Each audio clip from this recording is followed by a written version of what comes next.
السلام عليكم وقال كانت الموقضة داوديال وحويا فهيمة قوجة قبل جيسد هيد الأسعانود ومرقلا نوليد إلا انتي سوماليان كبحد الأسعانود مرقا يعيل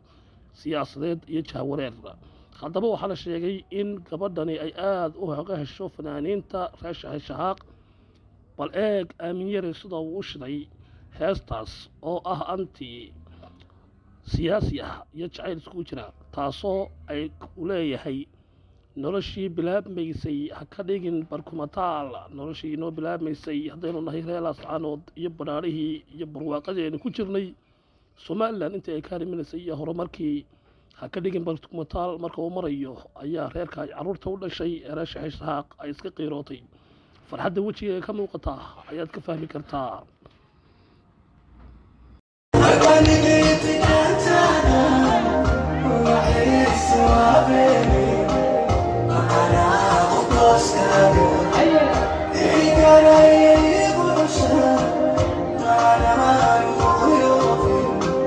وبدي أطفي خيتانا